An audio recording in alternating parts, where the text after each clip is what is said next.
So now we're moving on to the low poly or low polyfying the high poly. So the first step here is just to go over all the object and removing the bevel modifier. That is going to take away a ton of polygons, and it's very handy because of course that's a very simple thing to do. So you see me just going through all the different objects and just hiding them, and so that I know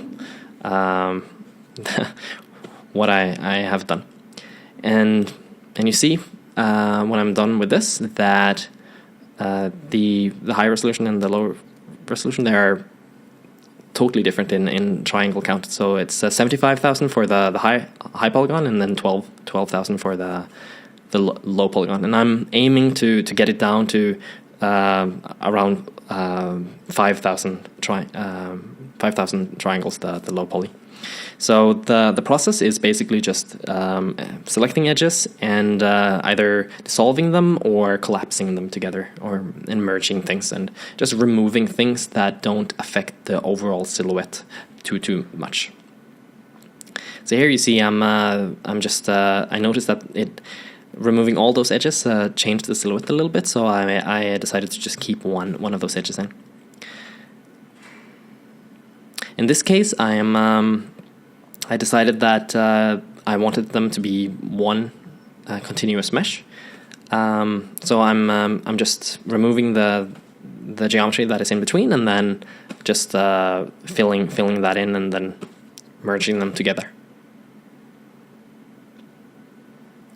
That combining these meshes is something that it can be a nice thing to do. It depends a little bit on the situation. You don't have to do it in every situation, but and in this case, I'm probably doing it a little bit too much. But I'm the way I'm thinking about it is that it depends a little bit on the situation. As I said, if it needs to deform, then it should generally be a combined mesh because it's easier to keep it together. But also, I also want to make sure that I keep things together just for UV purposes as well, just so that I conserve texture space. And you see that I'm removing most of the details that go inward. So these holes, I'm just removing all the holes, and I'm gonna reintroduce them back with the normal map. And here you see me using a tool that is one of my scripts. It's just turns off all the lights in the scene, and so that you can see the silhouette. And I just flipped through the different layers between the high poly and the low poly, and you saw that it didn't really change. So they're quite the same. And here again, you see that I want these two objects to be just combined together. And that is a quite tedious thing to do. There are several ways to do that. You can use booleans, and that can be a nice starting point, but it's also a little bit messy. In this case, what I'm doing is I'm just aligning the meshes up, and then I'm merging and filling in polygons and things like that.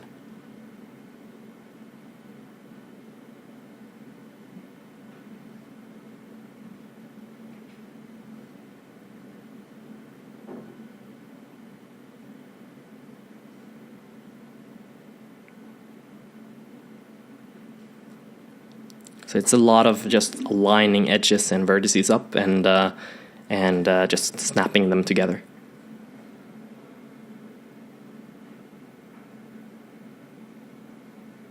So of course the trick is to do that without really changing the shape too much.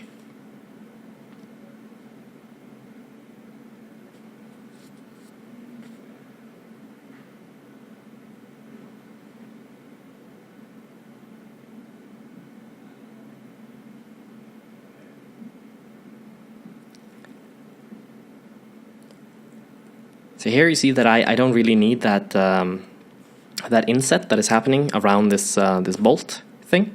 So I'm just aligning these vertices up to that that shape, and I'm gonna eventually merge them together but it's as I said, it's a quite manual thing, and in this case, I probably could have been a little bit. I could have probably done it in a little bit of a different way and not been so careful, but it's a nice process just to show you how I did it this time. So you see, I'm taking away all the shapes that go inside because they don't really affect the general silhouette, and I'm keeping the shapes that go outside. But on these cylindrical or spherical forms, I'm trying to be a little bit careful with the amount of polygons that I use to define that shape. So you see me dissolving and reducing. So my main goal is to make sure that the gun looks good from when you see it in full screen, the whole thing. Of course, when you zoom in like this, it's gonna look a little bit triangulated. But from if you see the whole gun from the whole gun in full view, then it should look pretty good.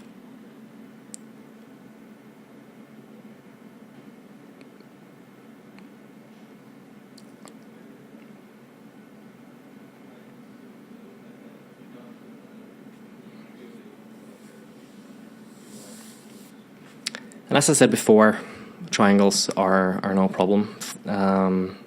Everything gets triangulated when you take it into the game engine, so don't worry about that. You can also I'm also keeping a lot of n-gons, but I'm applying a triangulate modifier, which just triangulates everything, and that is quite important later on because of baking. But it also solves these n-gons in a predictable way.